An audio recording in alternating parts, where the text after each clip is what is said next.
Dear Dhruv Rathee, you are the reason I love India. आज मैं आपको थैंक यू कहना चाहता हूँ। सुनकर आप में से कई लोगों को विश्वास नहीं होगा, सार्केज़म लगेगा, क्योंकि कई लोग ध्रुव को बड़े ही इंसल्टिंग नामों से बुलाते हैं and I don't think he deserves this. लेकिन आज उनमें से कोई भी नाम यूज नहीं होंगे, क्योंकि बचपन से हमें सिखाया गया है अतिथि देवो भव। आप भारत के मेहमान हैं, इलेक्शन के अवसर पर आप हमारे देश आए हैं, इसीलिए थैंक यू।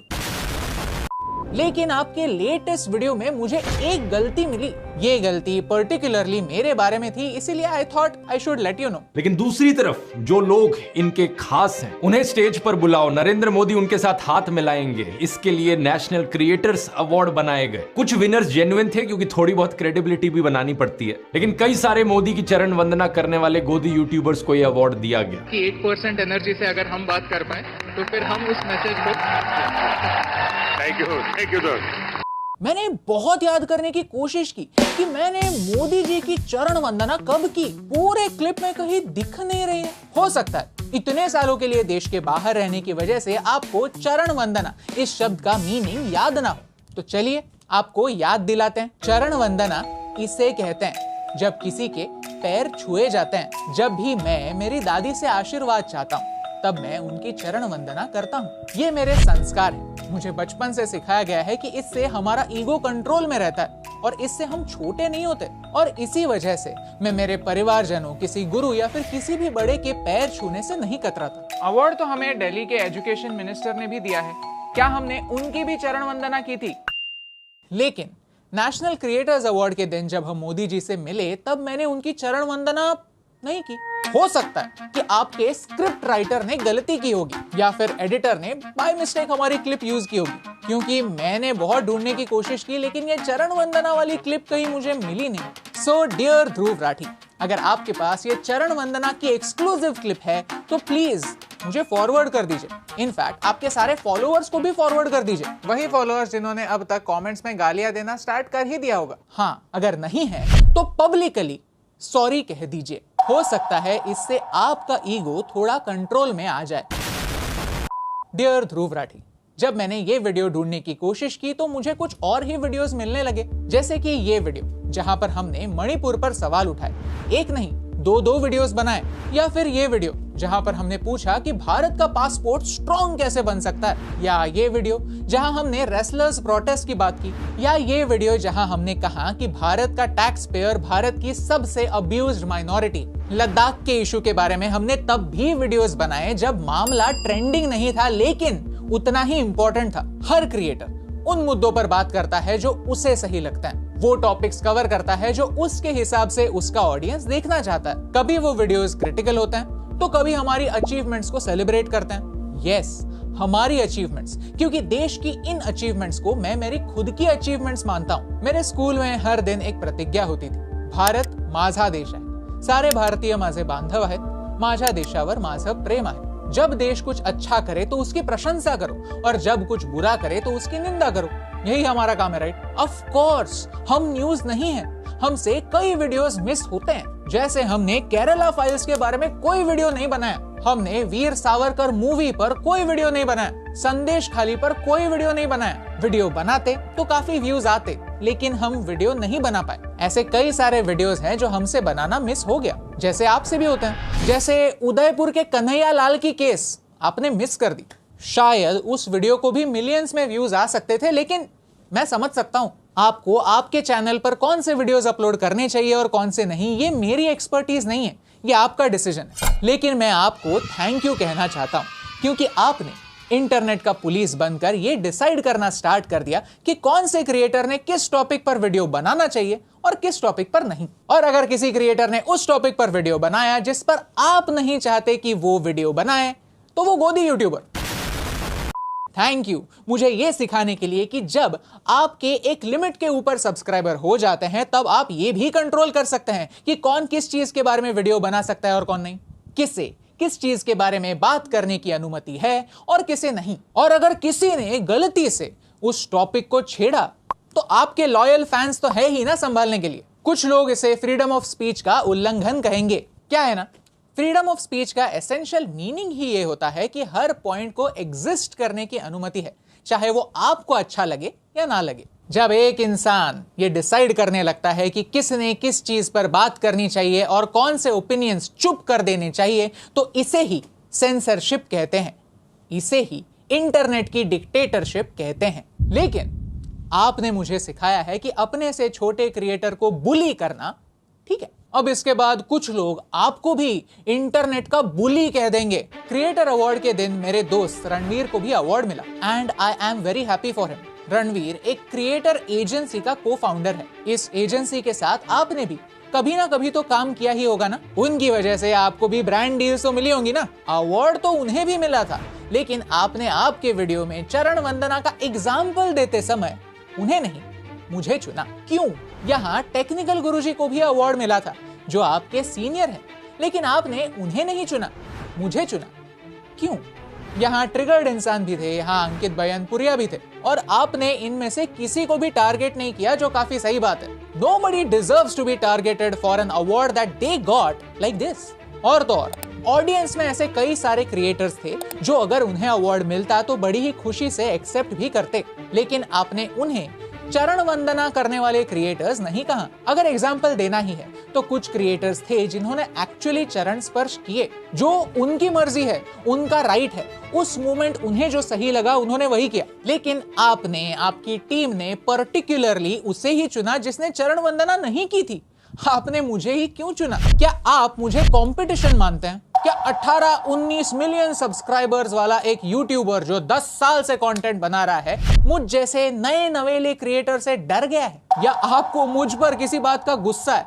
अगर गुस्सा है तो अभी सॉरी बोल देता हूं यार। या फिर आपको लगता है कि मैं आपकी कैटेगरी में वीडियो बनाता हूं और आप मुझे बुली कर सकते हैं, मुझे और मेरी वाइफ को मैनिपुलेट कर सकते हैं, फोर्स कर सकते हैं, ताकि हम किसी पॉइंट्स पर कभी भी बात ही ना करें।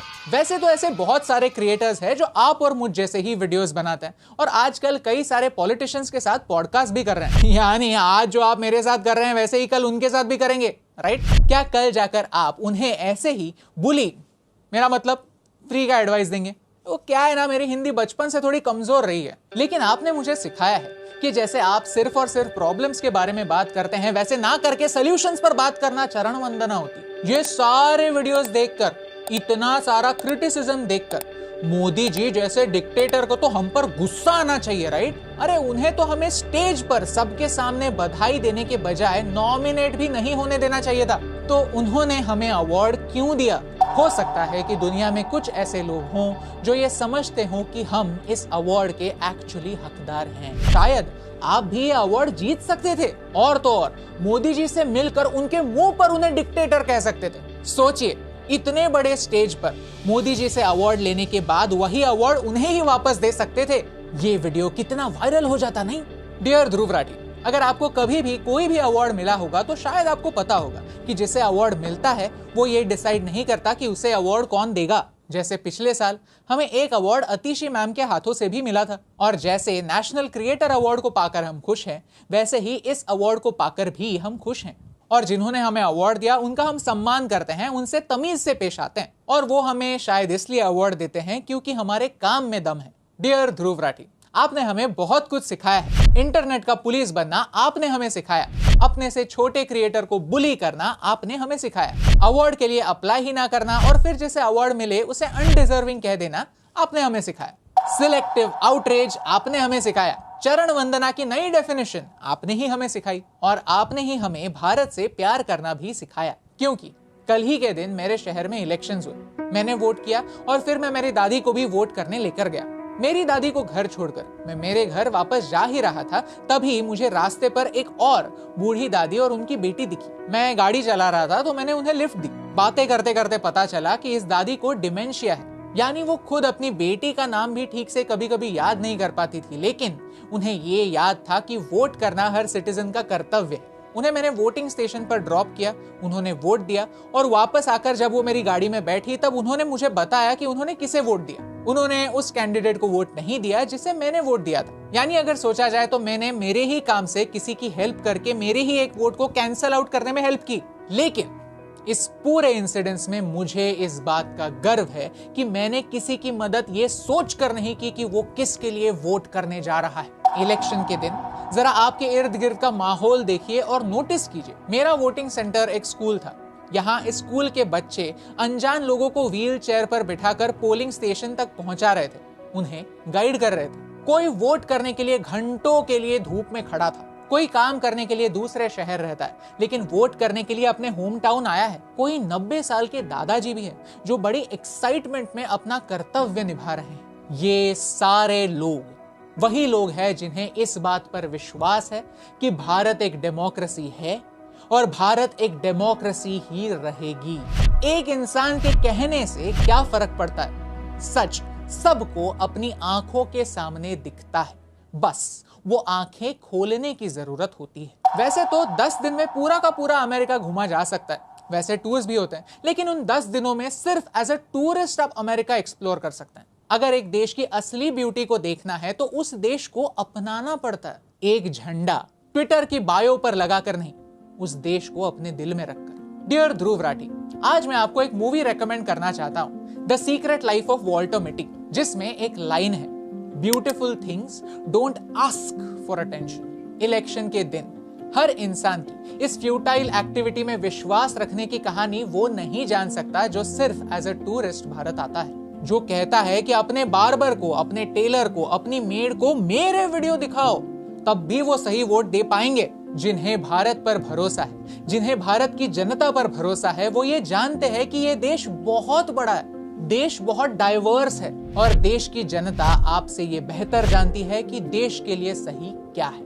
उन्हें आपके उकसाऊ वीडियोस दिखाकर मैनिपुलेट करने की जरूरत नहीं है, लेकिन आपको जैसे वीडियोस बनाने हैं वैसे वीडियोस बनाना कंटिन्यू कर सकते हैं। क्यों पता है? क्योंकि इलेक्शन के दिन मैंने जो सबसे सुंदर चीज देखी थी वो यही थी कि कोई भी इंसान आपके वीडियोस देखकर अपना वोट चेंज नहीं कर रहा था, और तो और ना कि मेरा वीडियो देखकर कर रहा था। वोटिंग करने के लिए आए हुए किसी को भी शायद आपका और मेरा नाम पता भी नहीं होगा। हम इंटरनेट पर वीडियोस बनाते हैं, दैट्स इट। हम सुभाष चंद्र बोस नहीं हैं, कोई क्रांतिकारी नहीं है। हम देश को बचाने के लिए यहाँ पर नहीं आए हैं।